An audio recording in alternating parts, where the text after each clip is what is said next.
Hello and welcome my dear friends and my students. I John Rizvi again welcome all of you to this YouTube channel जिसका नाम है Study 91। और जैसे कि आप देख पा रहे हैं आज है day 3 of spoken classes. Day 1 और डे 2 में आपने सीखा कुछ बेसिक्स या फंडामेंटल्स कि कैसे हम लोग शुरुआत कर सकते हैं बोलने की, और इसी तरीके से हम लोग धीरे धीरे करके आगे बढ़ रहे हैं और उम्मीद करते हैं कि आप खाली नहीं बैठे होगे। मतलब जब भी आपको टाइम मिल रहा है कुछ ना कुछ आप प्रैक्टिस ज़रूर कर रहे होगे, अपने आप को एंगेज कर रहे होगे कन्वर्सेशन में या कम्युनिकेशन में, तो जाहिर सी बात है कि आपको हेल्प भी मिल रही होगी। तो चले भाई स्टार्ट करते हैं आज का सेशन जो कि है डे 3। और मैंने पहले भी आपको बताया डे 1 और डे 2 अगर आपने मिस कर दिया है तो ये जरूर देखें, क्योंकि मैंने आपको बताया था कि ना तो 14 दिन, ना 1 महीने, ना 2 महीने आपको लगेगा टाइम इसको सीखने में, क्योंकि मैं 15 दिन बोल के 15 दिन क्लास लेके चला जाऊंगा और आपको लगेगा कि सर 15 दिन हो गए मुझे, अब मुझे इंग्लिश आ गई है। लेकिन यकीन मानो आपको तब भी नहीं आएगी। अगर इतनी आसानी से आ जाती बच्चों तो इतने सारे वीडियोस अवेलेबल हैं यूट्यूब पे, इतनी ज्यादा कोचिंग्स अवेलेबल हैं जो कि दावा करती हैं कि 45 दिन में सिखा देंगे, 30 दिनों में इंग्लिश बोलना सिखा देंगे। आप खुद समझदार हैं, कभी यकीन ना हो, कभी भरोसा ना हो मुझ पे तो जाकर देख लेना और 45 दिन के बाद ट्राई करना, कन्वर्सेशन किसी से करने की कोशिश करना, तब देखोगे क्या फर्क समझ में आता है। बच्चों 30 दिन में तो सिर्फ शुरुआत हो पाती है बोलने की, है ना। आपको लगेगा कम से कम 6 महीना ठीक ठाक इंग्लिश होने में। और अगर आपको बहुत ज़्यादा फ्लुएंट होना है या बहुत ज़्यादा कॉन्फिडेंस अचीव करना है, और ये मैंने कहा इस चीज़ को कतई टाइम मत आको कि सर 1 महीना लगेगा, 6 महीना लगेगा या 1 साल 2 साल 3 साल लग जाएंगे, टाइम में मत आको। मैंने पहले भी कहा ये अपनी कैपेबिलिटी के ऊपर इस चीज़ को आको। कैसे भाई, कोई हो सकता है कि उसका लेवल थोड़ा सा हाई हो, थोड़ा बहुत पहले से जानता हो, वर्ड जानता हो, उसकी मीनिंग्स जानता हो, स्ट्रक्चर ऑफ द सेंटेंस जानता हो, तो उसको कम वक्त लगेगा, आसानी से सीख जाएगा। हो सकता है उसको 3 महीने ही लगे, 3 महीने में बहुत अच्छा हो जाए वो। लेकिन अगर किसी को कहते हैं ना ABCD का A भी नहीं आता स्पोकन इंग्लिश में कि हाउ टू स्टार्ट विद, तो फिर उसको बहुत ज़्यादा दिक्कत होने वाली है। और वो ऐसा नहीं मैं कह रहा हूँ कि वो सीख नहीं सकता, वो सीख सकता है, लेकिन बच्चों उसको टाइम लगेगा। तो ये इंडिविजुअल के ऊपर डिपेंड करता है कि कितना टाइम आपको लगेगा। चलो भाई स्टार्ट करते हैं। तो जैसे कि पहले भी हमने इससे पहले वाले लेक्चर में कन्वर्सेशन स्टार्ट किया था, एक कन्वर्सेशन की बात करते हैं। यहां पे लिखा है let's start with A conversation. एक बातचीत हो रही है, जैसा कि आप देख सकते हैं कि लास्ट वाले लेक्चर में बातचीत हुई थी एक डॉक्टर के बीच में और एक पेशेंट के बीच में, और यहां पर बातचीत हो रही है एक शॉपकीपर के बीच में और एक कोई लेडी है जिनका नाम है सीमा। तो कुछ खरीदारी करने गई हैं। देखते हैं कि अगर आप कुछ खरीदना चाहते हो, कि कोई शॉप पे जाते हो, और जाहिर सी बात है कि आप तो भाई शॉपकीपर भी हिंदी में ही बोलेगा, लेकिन हम एक सिनेरियो ऐसा ले रहे हैं कि इंग्लिश में अगर वार्तालाप आपको करनी हो तो कैसे करेंगे। तो से आप गए किसी दुकान पर, जैसे कि यहां पर मेंशन है, ये देखिए, और फिर आपने कहा शॉपकीपर से, क्या कहा, वो वाला टेडी दिखाना। अक्सर लोग जाते हैं ना शॉप पे कि अरे भाई वो नई चीज दिख गई, वो वाला जरा चीज दिखाना मुझे, हाँ कितने का है ना। तो क्योंकि कम्युनिकेशन का मतलब होता है अपनी बात समझाना। अगर आपने अपनी बात समझा ली using English language, that means your communication is good. I am not saying you will have to work at BPO, call centre पे आपको काम नहीं करना है ना, इतनी अच्छी इंग्लिश आपको नहीं करनी कि हाँ कॉल सेंटर पे आपको जॉब मिल जाएगी। हम ये नहीं कह रहे हैं, भाई जिसको करनी वो करेगा, लेकिन आप यकीन मानो इतना ही इंग्लिश सफिशिएंट है कि जितनी आप कन्वर्सेशन कर सको, आपकी कम्युनिकेशन अच्छी हो जाए, इतना, है ना। बहुत ज़्यादा अंग्रेज आपको नहीं बनना है कि नहीं हम फराटेदार, बहुत ही फराटेदार बोलेंगे तब जाके हम कहलाएंगे कि I am good at communication, ऐसा कुछ भी नहीं है। क्योंकि बहुत सारे लोग सिर्फ घबराते हैं, उनके अंदर बहुत डर होता है, इसलिए वो बोल नहीं पाते। ऐसा नहीं कि बोल नहीं सकते, डर होता है, वो डर को हटाना। डर कैसे हटेगा? जब किसी चीज़ में बच्चों को कॉन्फिडेंस आ जाता है तो डर दूर होता जाता है। और वो कॉन्फिडेंस कैसे आता है? ऐसा नहीं कि वो अचानक से कॉन्फिडेंस आ गया, तभी आता है जब आप उसके यूज टू हो जाते हो, हैबिचुअल हो जाते हो। चलिए भाई, तो यहां पर लिखा हुआ है वो वाला टेडी दिखाना।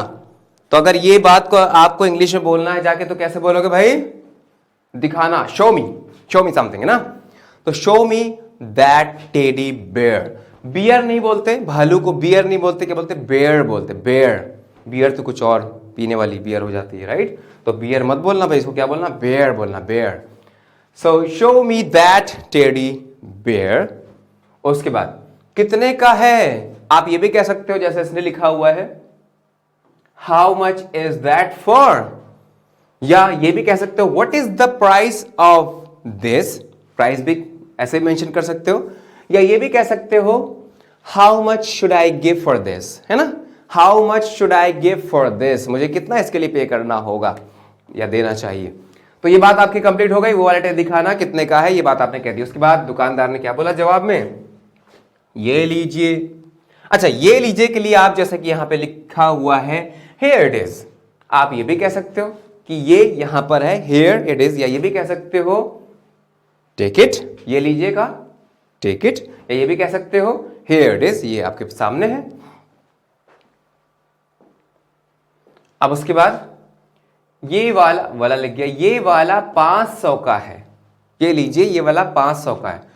तो कोई भी चीज किसी पैसों में बेची जाती है, खरीदी जाती है, तो हम लोग फॉर प्रिपोजिशन का यूज करते हैं। I purchase this watch for 500 rupees, right. अब तो यहां पर ये वाला 500 का है तो क्या कहेंगे, दिस वन इज फॉर ₹500, या आप ये भी कह सकते हो this one is for 500 rupees. Rupees को बाद में भी आप लिख सकते हो, कोई फर्क इससे नहीं पड़ता, ठीक है। और कहने के अलग अलग तरीके, चाहे तो थोड़ा सा लेंथी करके बोल सकते हो, यू विल हैव टू पे 500 रुपी फॉर दिस, ये भी कह सकते हो अगर आपको सेंटेंस को थोड़ा लेंथी बनाना है तो। फिर आगे क्या कह रहा है, ये आर्चीज कंपनी का है, so this is of Archies company, आप ऐसे भी कह सकते हो, या ये कह सकते हो this is the product of company Archies, ये भी कह सकते हो। जैसे इसने क्या कहा, इट इज ऑफ आर्चीज, ये भी कह सकते हो। उसके बाद क्या लिखा बच्चों, फिर सीमा जी ने क्या कहा, हाँ, फिर सीमा जी ने कहा और टेडी है क्या, मतलब आपके पास और भी है क्या, तो क्या कह सकते हो, do you have some more teddies, है ना। इसने क्या कहा, have you got a few more, ये भी सही है, लेकिन मॉडर्न अगर इंग्लिश में देखा जाए तो हैव यू कैसे नहीं बोलते, जब इंट्रोगेटिव सेंटेंस बनाना होता है हैज हैव के साथ, जब पोजीशन कि आपके पास एक कार है क्या, सो do you have a car ऐसे बोलते हैं, डू लगा देते हैं, डज लगा देते हैं। सो क्या आपके पास और टेडी है, so do you have some more teddies, या बिल्कुल सही। उसके बाद दुकानदार, 1 सेकंड दिखाता हूं, 1 सेकंड के लिए आप 1 सेकंड भी बोल सकते हो, जैसे कि हम बोलचाल की भाषा हम लोग बोलते हैं 1 सेकंड, 2 सेकेंड और 1 मिनट। और ये भी कह सकते हो please wait for a moment, और please wait for a minute, please wait for a second. हालांकि सेकेंड में तो बहुत काम नहीं होता कि किसी ने कह दिया 1 सेकंड में भी आता हूं, तो 1 सेकंड में तो ये पॉसिबल नहीं कि 1 सेकंड में ये काम हो जाए। हाँ, मिनट कह दो तो समझ में आता है, या वेट फॉर फ्यू सेकेंड्स, ये भी कह सकते हो। 1 सेकंड दिखाता हूं तो क्या कहा, give me moment I will show you. अच्छा, आई विल शो इसने लगाया है, आपको आई विल लगाने की जरूरत नहीं है, क्योंकि यहां पर क्या लिखा हुआ है, अगर आपने कहा दिखाऊंगा तो आई विल शो यू, दिखाता हूं तो क्या होगा, I show you, I show you, will लगाने भैया जरूरत नहीं, आई शो यू। नेक्स्ट, उसके बाद सीमा ने कहा भैया बिल्कुल आकर्षक टेढ़ी दिखाइए, तो भैया के लिए तो सिंपली आप भैया बोल सकते हो, और अगर प्योरली आपको इंग्लिश में बात करनी तो आप क्या बोल सकते हो, हे ब्रदर, और brother show me the attractive ones. यहां पे आर्टिकल द लगा तो ज्यादा बेटर हो जाएगा। कौन से दिखाने, अट्रैक्टिव जो है, show me the attractive ones. Clear, अलग अलग रंगों में भी, एंड इन डिफरेंट कलर्स, ये भी कह सकते हो, and in different colours too, देखो and in different colours too, और ये भी कह सकते हो of different, in different colours ये भी सही है, ऑफ डिफरेंट कलर्स ये भी सही है। क्लियर। नेक्स्ट, फिर दुकानदार ने क्या बोला, उधर देखिए जितने भी टेडी हैं सब एक साथ रखे हैं, उधर देखिए, लुक एट देयर, ना लिखा है, उधर देखिए, लुक एट देयर। उसके बाद जितने भी टेडी हैं सब एक साथ रखे हैं, ऑल द टेडीज, देखो ऑल द टेडीज यानी जितने भी हैं सब कुछ, all the teddies are kept together, एक साथ रखे हुए हैं। उसके बाद क्या लिखा हुआ है, अगर उनमें से कोई पसंद ना आए तो शाम तक का इंतजार करिए, उनमें से कोई पसंद ना आए, if you do not like anything ना, एनी ऑफ दोज भी कह सकते हो, एनी ऑफ देम भी कह सकते हो। If you don't like any of those और एनी ऑफ देम, तो क्या कह रहा है, शाम तक का इंतजार करिए। तो इंतजार करने के लिए वेट फॉर द इवनिंग और वेट टिल द इवनिंग, जैसे यहां लिखा है काइंडली या please wait till the evening. Clear? उसके बाद कह रहा है मेरे पास करीब 15 से 20 और आ जाएंगे। I will get about 15 to 20 more by then। तब तक मेरे पास, ये तो कहना चाहिए तब तक मेरे पास 15 से 20 और आ जाएंगे, या ये भी कह सकते हो I will be getting 15 or 20 teddies more। Clear? By the evening। Next आ जाते हैं कन्वर्सेशन का पार्ट। सीमा ने कहा भैया ये वाला प्यारा लग रहा है, तो प्यारा के लिए क्या बोलते हैं, लवली। दिस लुक्स लवली, है ना, या ये भी कह सकते हो this one is looking lovely और क्यूट। जो भी आप वर्ड का यूज करना चाहते हो, मैं ये नहीं कह रहा कि यही वर्ड लगाओ, जो भी उस वक्त आपके जहन में जो भी वर्ड आता है मिलता जुलता, वो लगा सकते हो। या आप लवली नहीं कहना चाहते हो, डिसेंट कहना चाहते हो, ब्यूटीफुल कहना चाहते हो, या अट्रैक्टिव कहना चाहते हो, या क्यूट कहना चाहते हो, या ये भी कहना चाहते हो कि this one is looking very good कहना चाहते हो, तो भी सही है। Whatever you want to speak you can speak. तो ये वाला प्यारा लग रहा है, this one looks very cute और लवली। उसके बाद कहते जरा निकाल के दिखाइए, किसी चीज में से, डब्बे में से या कहीं से या डेस्क में से कोई चीज निकाल के दिखाना, या जहां पे अलमीरा में सजा हुआ उसमें से निकालने, मतलब क्या, take out this from there ना, तो क्या हो जाएगा, जस्ट टेक इट आउट, इसे निकाल कर दिखाइए। क्लियर? दुकानदार ने फिर क्या बोला, मैडम ये थोड़ा महंगा है भैया, मैडम ये थोड़ा महंगा है। तो क्या कहा, it is a bit costly. महंगा क्या मतलब, कॉस्टली है, कॉस्टली। और थोड़ा क्या लगा दिया, ए लिटिल कॉस्टली भी कह सकते हो, it is a little costly या it is a bit costly. This one is a bit costly madam. ठीक है, मैडम भी इन्होंने लगा दिया। कितने का है, तो जैसे इसने कहा फॉर हाउ मच, आप ये भी कह सकते हो कि how much it will cost, ये भी कह सकते हो, या हाउ मच शुड आई पे फॉर दिस, ये कितने का है, और what is the worth of this, यानी ये भी इसकी मतलब वर्थ क्या है, यानी कि इसका अमाउंट क्या है। अब दुकानदार ने कहा ये वाला 900 का पड़ेगा, 900 का पड़ेगा कह दिया, तो ज्यादा अच्छा है कि आप लगा दो इसमें इट विल कॉस्ट यू 900, है? और इसने भी कहा इट इज फॉर 900 bucks, ये भी कह सकते हो, 900 रुपीज भी कह सकते हो, whatever you want to say, you free. Seema, थोड़ा ठीक ठाक लगाइए, थोड़ा ठीक ठाक लगाइए, इसका मतलब आप क्या कर रहे हो, बार्गेनिंग कर रहे हो, राइट? तो क्या कह दिया भैया, बी रीजनेबल। रीजनेबल का मतलब क्या है, अनुचित नहीं बल्कि उचित, रीजनेबल, राइट? रीजनेबल रेट में लगाइए, मतलब उचित। ठीक ठाक का मतलब क्या, उचित रेट लगाइए। तो ब्रदर बी रीजनेबल, और क्या कह सकते हो, डिस्काउंट मी अ बिट, यानी कि डिस्काउंट मुझे दो। नेक्स्ट इज, दुकानदार ने कहा 800 से कम नहीं हो पाएगा भैया, तो इसको कैसे बोलेंगे, 800 से कम नहीं हो पाएगा। I will give you a no less than or not less than 800, या सिंपली ये भी कह सकते हो, if you don't want to try the whole sentence, आप ये भी कह सकते हो no less than 800 or not less than 800, right? उसके बाद सीमा ने कहा भैया चलो ठीक है, brother it's fine, it's okay, it's all right, है ना, जैसे इसने यहां पे लिखा हुआ है। उसके बाद ओके, ओके ऐसे होता, ओके, है ना। उसके बाद क्या, पैक कर दीजिए, रैप इट, या पैक।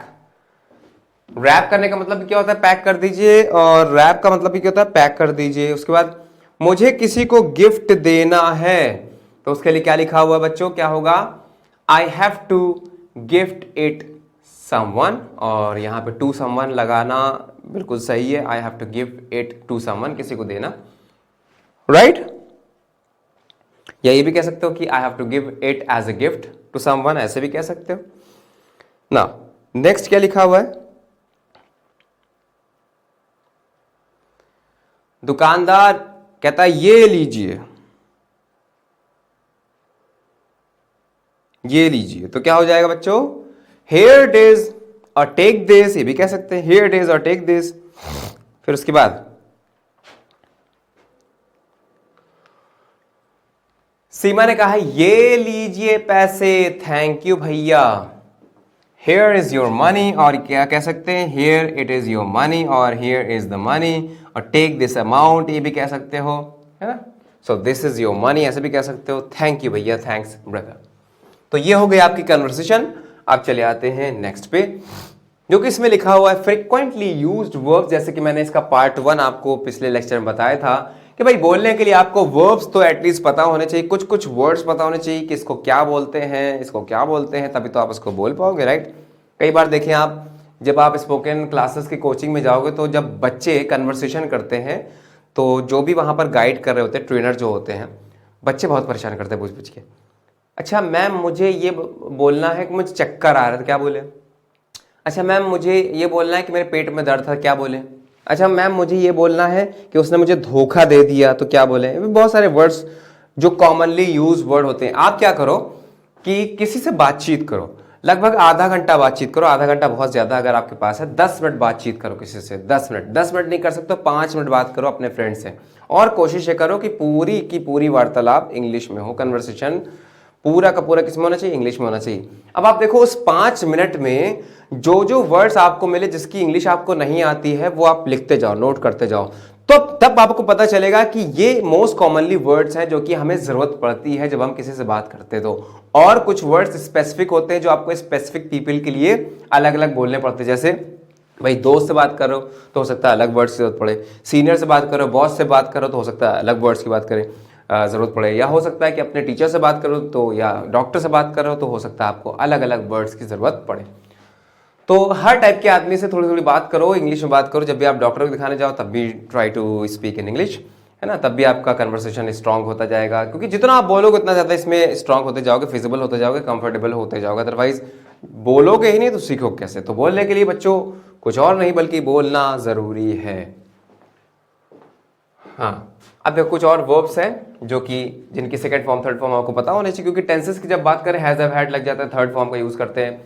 या पास्ट इंडेफिनिट में अगर अफर्मेटिव सेंटेंस है तो उसमें सेकंड फॉर्म का यूज़ करते हैं। First form, second form, third form आपको पता ही होनी चाहिए। फोर्थ फॉर्म तो अपने आप निकल जाती है, फिफ्थ फॉर्म भी अपने आप निकल जाती है, जिसमें हम लोग आईएनजी फॉर्म लगाते हैं, ऐसे ऐसे ऐड करते हैं। तो शाउट का मतलब होता है चिल्लाना, यहाँ सीखते जाओ। किसी को कहना हो कि मैं उस पर चिल्लाया, आई क्या हो जाएगा? आई शाउटेड एट हिम, मैं उस पर चिल्लाया। Shout, shouted, shouted, clear? Drink सभी को पता है, I want to drink water, है ना? और I want to take water ये भी कह सकते हो। तो ड्रिंक, ड्रैंक, ड्रंक तीनों फॉर्म्स यहाँ पर लिखी हुई है। रन का मतलब जानते हैं सभी लोग, रैन और रन थर्ड फॉर्म भी इसकी रन हो जाती है। उसके बाद वियर का मतलब पहनना होता है, वोर हो गया और वॉर्न हो गया इसकी थर्ड फॉर्म। अधिकांश लोगों को ये नहीं पता होता, तो आप आज जान ले कि वियर, वोर, वॉर्न, क्लियर? गेट अप, उठना, गेट अप, जैसे अवेक होता है वैसे गेट अप, तो गॉट अप हो गया, गॉट अप हो गया। उसके बाद कॉस्ट का मतलब क्या है? मूल्य होना, इट विल कॉस्ट, इतना, इतना आपको कॉस्ट करेगा। यहाँ पे कॉस्ट एज ए वर्ब है, एज ए नाउन नहीं है, राइट? इसलिए यहाँ पर कॉस्ट, कॉस्ट, कॉस्ट तीनों फॉर्म सेम रहती है, जैसे cut, cut, cut, spread, spread, spread, put, put, put, ये सब एक जैसी वर्ब्स होती हैं। या हर्ट, हर्ट और हर्ट, हर्टेड जैसा कोई भी वर्ड नहीं पाया जाता। उसके बाद थैंक्ड, थैंक्ड दो आपने लगा दिया यहाँ पर, सेकेंड फॉर्म और थर्ड फॉर्म। उसके बाद क्या लिखा हुआ है? मूव की सेकेंड फॉर्म, मूव का मतलब क्या है? हिलना इधर उधर, है ना? मूवमेंट से बना मूव, तो मूव्ड और मूव्ड हो गया। उसके बाद साउंड, साउंड का मतलब सुनने में लगना, है ना? यानी कि ये कैसा साउंड करता है, जब हम लोग वर्ब की तरह यूज करते हैं। देखो साउंड एक ऐसा वर्ड है बच्चों, मैं आपको बता दूं, क्लियर कर दूं, एडजेक्टिव की तरह भी यूज होता है, नाउन की तरह भी यूज होता है, वर्ब की तरह भी यूज होता है, और अगर इसमें हम लोग लगा दे ly तो ये एडवर्ब बन जाएगा। सभी तरीके से यूज होता है ये। जैसे his sleep is very sound, his knowledge is very sound, your sound knowledge is acceptable। Sound knowledge का मतलब क्या हुआ? मजबूत। साउंड का एक और मतलब क्या होता है? एडजेक्टिव फॉर्म, मजबूत, शक्तिशाली, हाँ, या पूरा, कंप्लीट। और जबकि साउंड एज ए नाउन क्या होता है, जो हम लोग आवाज सुनते हैं वो साउंड होता है, और एज ए वर्ब यहाँ पे क्या होता है, मैंने कहीं सुनने में अच्छा नहीं लगता, इट डजंट साउंड गुड, है ना, इट डजंट साउंड वेल भी कह सकते हो आप। उसके बाद तो यहाँ पे वर्ब की हम लोग बात करें, साउंडेड हो जाएगा, और एडवर्ब एलवाई लगा दोगे तो साउंडली हो जाएगा, ये एडवर्ब बन जाएगा। क्लियर। सी का सॉ सीन हो जाएगा, touch touch touched, look look look, learn learned भी इसका होता है, और लर्नड भी होता है, आप यहां पर टी भी लगा सकते हो। क्लियर। जैसे हमने बताया था कि स्पेंड के लिए कुछ लोग स्पेंडेड भी लिखते हैं, जो कि ओल्ड ग्रामर कहती है, जबकि कुछ लोग स्पेंट कहते हैं। इन द सेम मैनर लर्नेड भी सही है और लर्नड भी सही है। क्लियर।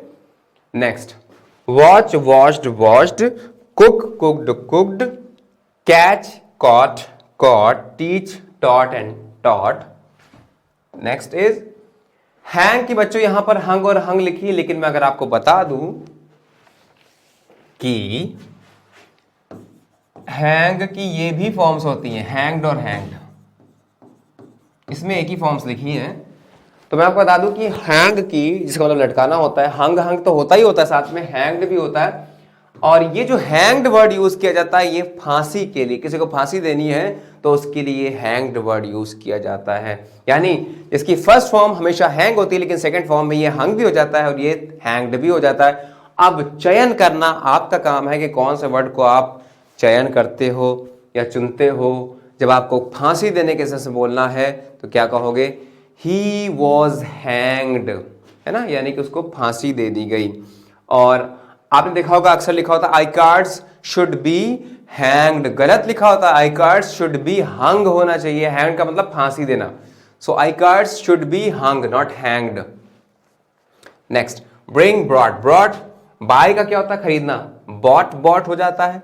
परचेज का परचेज्ड परचेज्ड हो जाता है।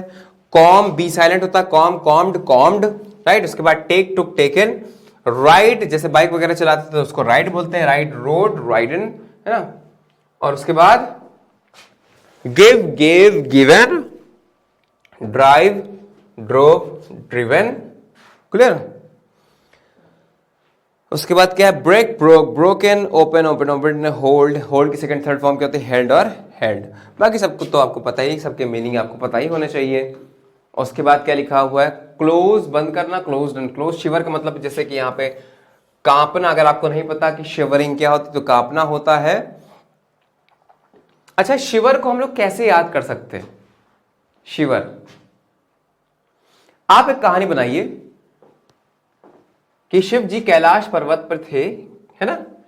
पर्वतों पे देखें अक्सर क्या होती, ठंड होती है, ठंड में इंसान क्या करता है, कांपता है। तो ये शिवर वहां से निकल के आ जाएगा, स्टोरी बेस्ड, कहीं ना कहीं आप चीजों को रिलेट करके वहां तक पहुंच जाओगे। तो शिवर का मतलब क्या है, कांपना। उसके बाद स्लीप स्लेप्ट स्लेप्ट, बोदर का मतलब होता है परेशान करना। अपने ब्रदर को मैं बोदर करता हूं, परेशान करता हूं, राइट, बोदर्ड बोदर्ड। उसके बाद सिंग सैंग संग होता है, नो न्यू नोन होता है, कट कट और कट तीनों फॉर्म से में होती है। थिंक थॉट थॉट होता है, put put put, speak spoke spoken. सारे के सारे वर्ड्स को यूज करके, वर्ब्स को यूज करके कम से कम दो दो तीन तीन सेंटेंस बनाओ, तब जाके ये यूज टू होगा कि आपको सोचना नहीं पड़ेगा। जब आप कोई बात कहना चाहते हो, without thinking much you can speak whatever you want to speak. Next, now coming to WH family and their use। अब हम जानेंगे कि ये WH family क्या होती है। We are talking about WH words। For example, these are what, which, why, when, where, who, how, whose, whom, how much, how many, how long, beautiful, whatever, whatsoever, whenever, whence और whereas।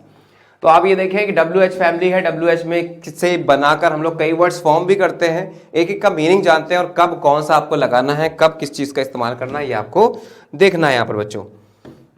तो जैसा कि आप देख पा रहे हो, what कब लगाओगे भाई, जब क्या का सेंस होगा या जब जो का सेंस होगा। ध्यान रखें यहां पर in most of the cases जितने भी वर्ड हैं वो दो तरीके से यूज किए जाते हैं। पहला होता है इंट्रोगेटिव के तौर पर, जिसमें हम लोग प्रश्नवाचक क्वेश्चन पूछते हैं, और दूसरा इसका यूसेज होता है रिलेटिव के तौर पे, यानी कि हम अब पूछते नहीं है बल्कि बताते हैं। फॉर एग्जाम्पल, अब बहुत ध्यान समझना, मैं यहां पे दो सेंटेंस लिखने जा रहा हूं।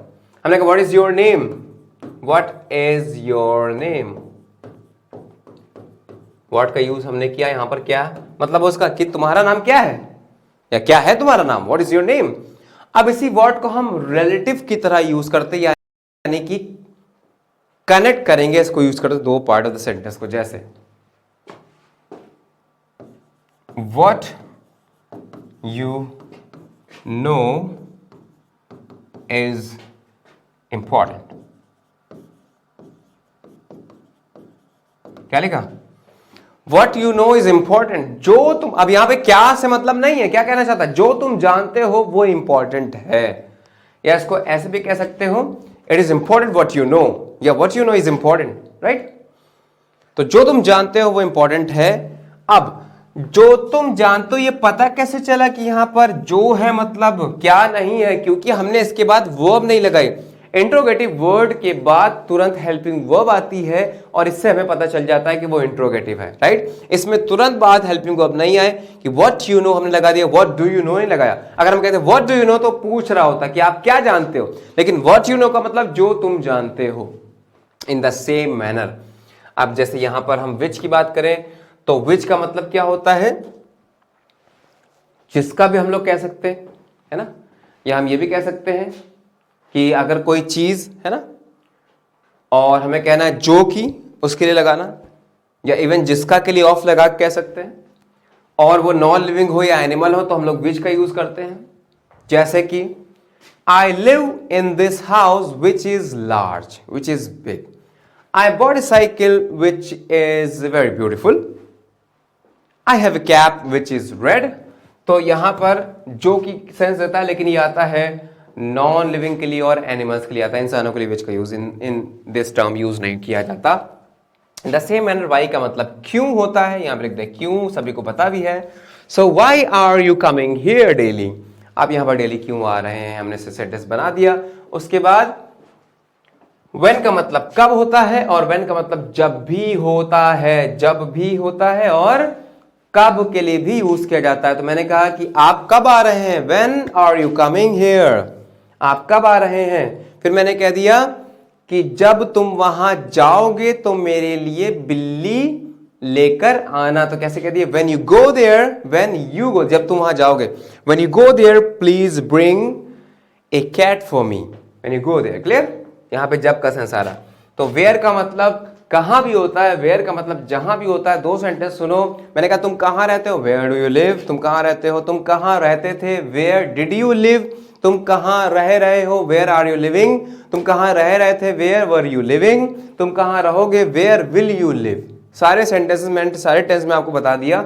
और अगर इसका सेंस लगाना है जहां के सेंस में, so this is the place where I lived, ये वो जगह है जहां पर मैं रहा। So this is the place where I lived. उसके बाद हु के भी दो मतलब होते हैं, एक होता है कौन और दूसरा होता है जो। जैसे कि हम कहें तुम्हें कौन पढ़ाता है, तो क्या हो जाएगा, हु टीचेस यू। याद रहे कि जब ये एज ए सब्जेक्ट यहां पर यूज होता है, क्योंकि सब्जेक्ट की तरह ही हमेशा हु का यूज किया जाता है, तो जब इंट्रोगेटिव ये होता है, भले इंट्रोगेटिव हो चाहे रिलेटिव हो, तो ध्यान रहे कि जैसे हम लोग बाकी इंट्रोगेटिव वर्ड्स को यूज करते हैं, कि जैसे मैंने कहा तुम क्या करते हो, तो व्हाट डू यू डू, तुम कहां रहते हो, वेयर डू यू लिव। लेकिन तुम्हें कौन पढ़ाता है तो ऐसे मत कहना कि हु डू यू टीच, ये मत कहना, बल्कि यहां पर हु सब्जेक्ट बन जाता है तो क्या हो जाएगा कि हु टीचेस यू, तुम्हें कौन पढ़ाता है, हु टीचेस यू। जैसे कि हु क्या लिखा है, कोई नाम लिखा हुआ, ही शी राम मोहन, राइट, उस तरीके से हमें हु का यूज करना है, हु टीचेस यू। अगर हमें हु को यूज करना है जो के केस में, तो हम लोग क्या बोलेंगे, he is the person who is my friend, he is the person who is my teacher, he is the person who stole my chain, है ना। तो यहां पे हु का मतलब क्या है, जो से आ रहा है। उसके बाद क्या है, हाउ, हाउ का मतलब क्या होता है भाई, कैसे, कैसे, तुम यहां पर कैसे आए, तुम क्या कहेंगे, how did you come here, how did you, जैसे डिड लगाया तो आपने वर्ब की फर्स्ट फॉर्म का यूज किया, how did you come here, तुम यहां कैसे आए। उसके बाद हुज का मतलब क्या, जिसका, जिसका। I have a dog whose tail is very long, मेरे पास एक कुत्ता है जिसकी टेल, पूंछ जो है वो बहुत लॉन्ग है। उसके बाद क्या लिखा है, हुज, अच्छा हुज दो बार लिख गया, कोई बात नहीं, एक बार काट देते हैं, whom का मतलब क्या होता है? whom who से बना है। जब आपको ऑब्जेक्ट का यूज करना है, ऑब्जेक्टिव केस की बात करनी है, तो आप who की जगह whom लगाना है। जैसे he is the person, he is the person who I love। देखे भाई, he is the person who I love, तो क्या हो जाएगा? whom I love, he is the person whom I love। दूसरा एक और सेंटेंस देखें, तुम किसे पसंद करते हो? Who do you like? तुम किसे पसंद करते हो? गलत है ये, who do you like गलत है। you सब्जेक्ट है तो who क्या बन गया? ऑब्जेक्ट बन गया। तो क्या कहना पड़ेगा? whom do you like। हालांकि अमेरिकन इंग्लिश में ये सही माना जाता है, who do you like American English में सही माना जाता है, लेकिन what we follow, we always follow British language, and if we talk about British language, you'll have to use whom and who separately in order to get the meaning of the correct word. So we need to study what is the usage of who versus whom. Next, अब क्या है, जब इसमें हम how much लगा दें या many लगा दें, लॉन्ग लगा दें, तो इसका मतलब थोड़ा चेंज हो जाता है। जैसे हाउ का मतलब होता था कैसे, जबकि हाउ मच का मतलब होता है कितना पैसा है। How much money do you have, है ना, तुम्हारे पास कितना मनी है। How much money do you have, money क्या है? अनकाउंटेबल, इसलिए मच लगा दिया। तुम्हारे पास कितने पेन हैं? How many pens do you have, है ना, ये कह दिया। हाउ, यहां पे क्या कहा था? मनी के, भाई कोई भी चीज अनकाउंटेबल है तो मच लगा दी, काउंटेबल तो मैंने लगा दिया। अगर मनी की बात करेंगे तो हमने हाउ मच का यूज किया कि how much money do you have. Clear? और आपके पास कितने से पेन्स है? How many pens do you have. Clear?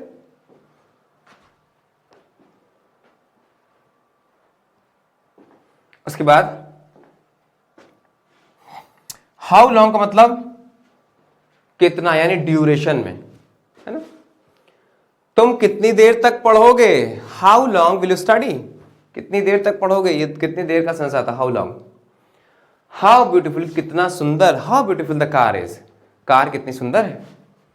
What ever का मतलब क्या? जो कुछ भी। I can not go there whatever it might be, है ना, या you can do whatever you want. तो यहां पर वट एवर का मतलब कि जो कुछ भी।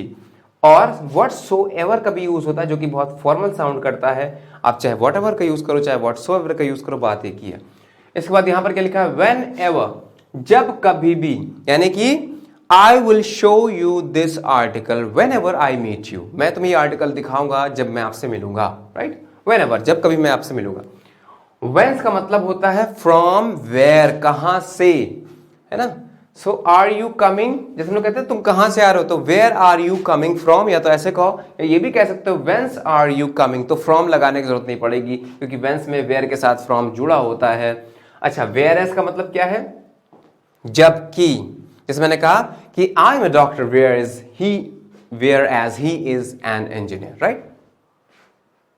नेक्स्ट, तो सारे के सारे वर्ड्स आपने उम्मीद है पढ़ लिए होंगे, समझ में भी आ गए होंगे, अब कोई यहां तक दिक्कत नहीं आनी चाहिए आप लोगों को। अब आगे हम लोग देखते हैं कि आगे क्या है। भाई वेन टू से मे और माइट, मे और माइट का इससे लास्ट वाले लेक्चर में मैंने कैन और कुड का यूसेज आपको बताया था, हम लोग ने समझा था।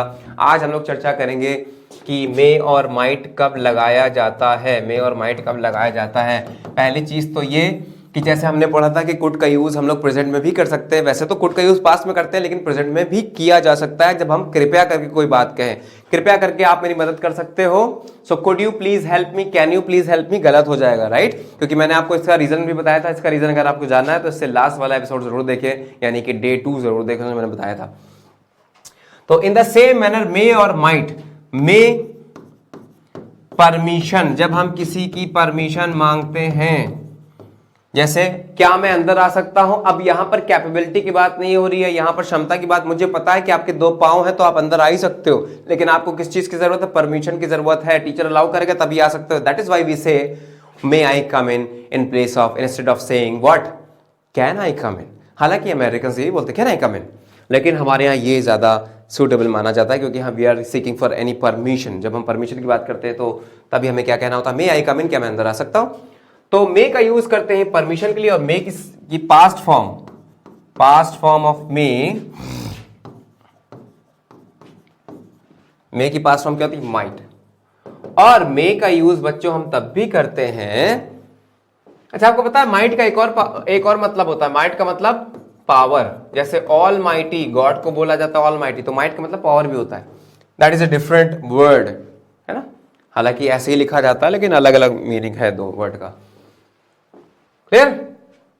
अब मे का यूज और तब करते हैं जब हम किसी के लिए विश करते हैं, किसी के लिए दुआ करते हैं, मे यू लिव लॉन्ग, तब भी हम लोग मे कहते हैं, मे यू लिव लॉन्ग।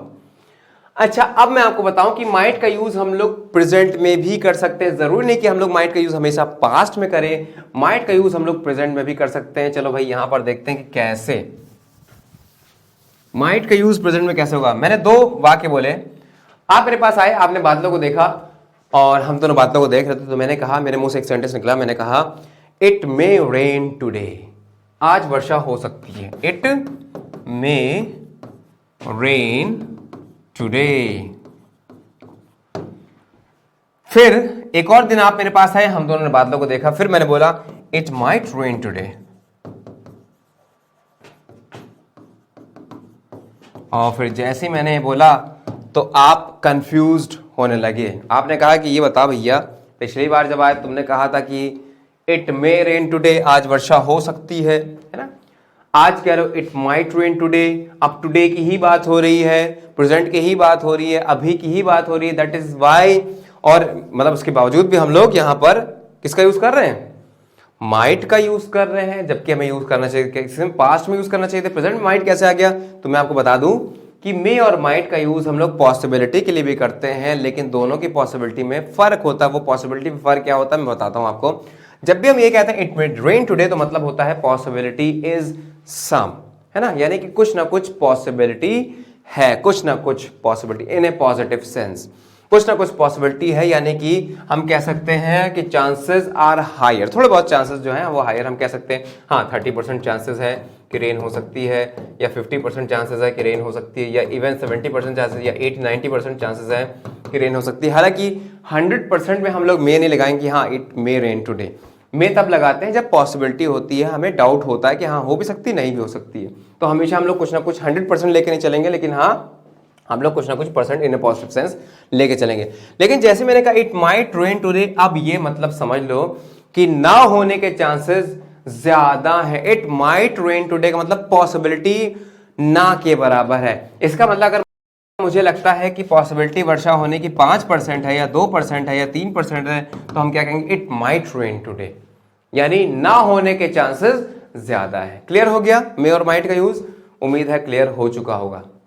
अब जल्दी से हम लोग बता देते हैं शुड, मस्ट और ऑट टू का यूज कहां पर किया जाता है। मैं आपको बता दूं साथियों, सभी का मतलब होता है क्या? चाहिए। चाहिए का मतलब वांट वाला नहीं चाहिए कि मुझे ये चाहिए, है ना, आई वांट दिस, वो वाला हम बात चाहिए की बात नहीं कर रहे हैं हम यहाँ पे चाहिए, जैसे मैंने कहा तुम्हें पढ़ना चाहिए या तुम्हें जाना चाहिए, यानी वर्ब के साथ जब चाहिए आता है तो हमें शुड, मस्ट या ऑट टू का यूज करना पड़ता है। मैं आपको बताऊं कि अगर कोई चीज अवश्य चाहिए, अवश्य, तो मस्ट, राइट। अगर कॉमनली बोल रहे हैं कोई चीज करनी चाहिए तुम्हें, तो शुड। और अगर नैतिकता से कह रहे हैं, नैतिक भाव से, जिसमें नैतिकता का सेंस आए, तो ऑट टू। क्लियर? चलो अब सेंटेंसेस फॉर्म करें इसके। चलो मैं सेंटेंस बोल रहा हूं, आपको तुरंत फॉर्म करके बताना मेरे साथ साथ। देखते कितने लोगों ने 1 या 2 सेकंड में ट्रांसलेट कर लिया। तुम्हें पढ़ना चाहिए, जल्दी बता, जल्दी बता। यू शुड स्टडी, तुम्हें खाना चाहिए, यू शुड ईट।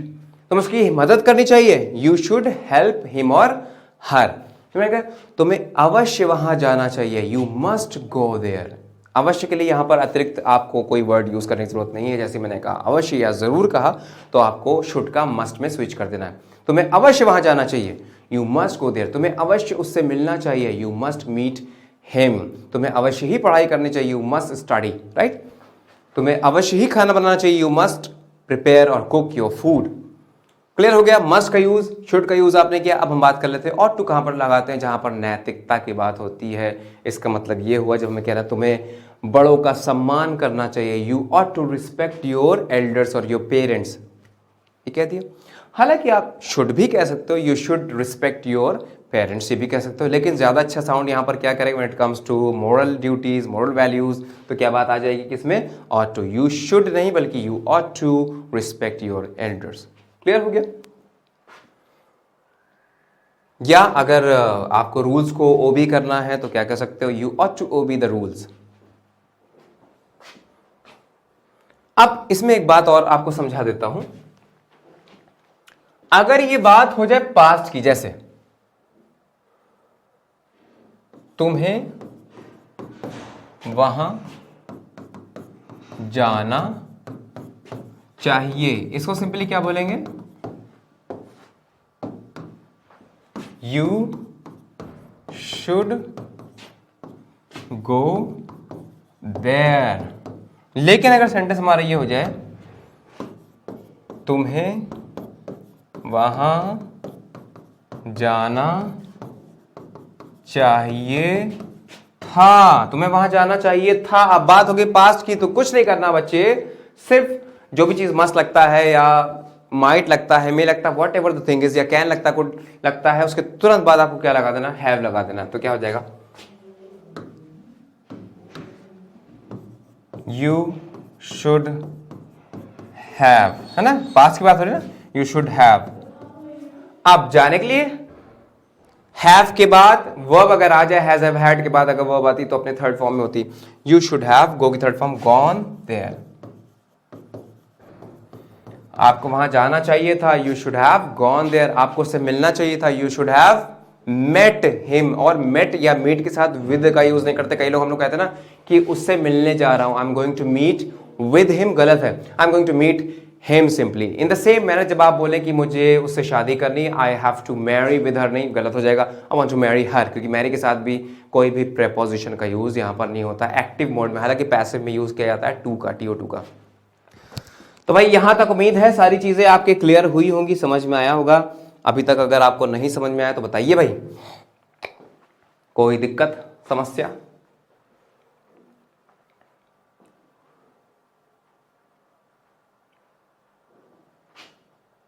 नेक्स्ट, अच्छा नेक्स्ट क्या है,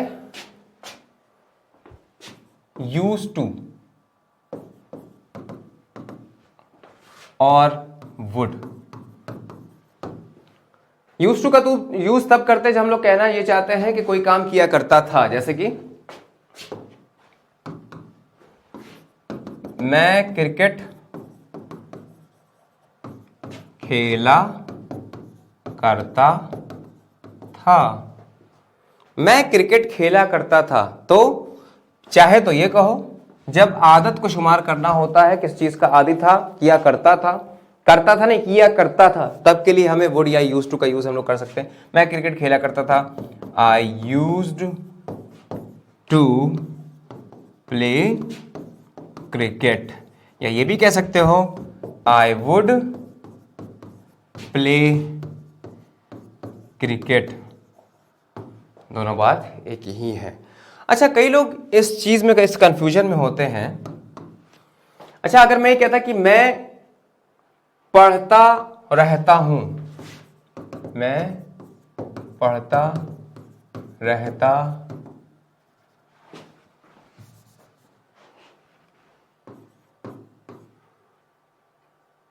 मैं पढ़ता, अरे यार पढ़ता रहता हूं, ये मैं पढ़ता रहता हूं, तो आई यूज टू नहीं, ईडी मत लगाना, आई यूज टू स्टडी। या इसको दूसरे ढंग से भी ऐसे कह सकते हैं कि I am used to studying.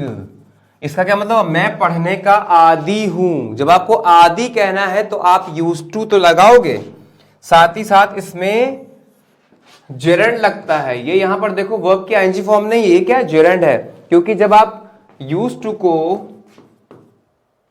ऐसे आदी होने के सेंस में यूज करते हो, यानी कि जब ये एडजेक्टिव की तरह यूज होता है, मैं आदी हूं, आई एम यूज्ड टू किस चीज का, राइट, एडजेक्टिव बन गया। तो अब यूज्ड टू बताता है आदि किसी चीज का, वो चीज क्या होती है, वो नाउन होगा, और नाउन कभी वर्ब नहीं हो सकता। नाउन क्या होता है, हमें एक नाउन ही देना पड़ेगा, अगर वर्ब है तो जेरंड बनाना पड़ेगा। तो क्या कह देंगे कि आप इसका वर्ब अगर है तो जेरंड यूज करना है इसके साथ। तो क्या हो जाएगा, जैसे मैंने यहां पर यूज किया कि I am used to studying smoking, मैं स्मोकिंग का आदी हूं, I am used to smoking, I am used to playing, ऐसे यूज करना, राइट। और अगर आपने कहा कि कुछ काम किया करता था, करता हूं, तो अब यहां पे वर्ब की तरीके से यूज करना, कहते हैं I used to play cricket, I used to talk to her, मैं उससे बात किया करता था, I used to talk to her, clear. और वुड भी लगाया सकता है। अब क्या होता है, वुड का यूज दोस्तों अधिकांश तौर पे पास्ट में किया जाता है, पास्ट में। लेकिन ये बिल्कुल गलत है कहना कि अगर मैं कह दूं कि सिर्फ पास्ट में किया जाता है। मैं आपको बता दूं कि वुड का यूज हम लोग फ्यूचर में करते हैं, तो वो भी जरा सा देख लेते हैं हम लोग कि वुड का यूज फ्यूचर में कैसे करते हैं। चलो देखते हैं। जैसे मैंने कहा I will attend the meeting, मैं मीटिंग अटेंड करूंगा, I will attend the meeting. आप चाहो तो ये भी कह सकते हो I would attend the meeting. लेकिन बच्चों समझना बहुत ध्यान से, दोनों बातों में फर्क है। अगर आपको स्ट्रॉन्ग डिटर्मिनेशन के साथ, दृढ़ निश्चय के साथ कोई बात करनी है कि I will attend the meeting, तो आप विल का यूज करो। और अगर आप कश्मकश में हो, मतलब you are not 100% sure whether you are going to attend the meeting और not, you can say now, you can say I would attend the meeting, I would be coming, I would play with you. That means you are not sure about playing, that is why you are saying I would. तो इसका मतलब क्या हुआ, future में will का would कब हो जाता है, जब हम लोग ये कहना चाहते हैं कि अभी हमें पूरा भरोसा नहीं, हो भी सकता नहीं भी हो सकता है, तो पॉसिबिलिटी को बताने के लिए फ्यूचर में हम would का यूज करते हैं। रखते हैं यहीं तक, मिलेंगे अगले लेक्चर में, तब तक के लिए tata bye bye, take care, और बोलते रहो और बुलवाते रहो ताकि हम लोग सब लोग सीख जाएं एक साथ। Thank you very much.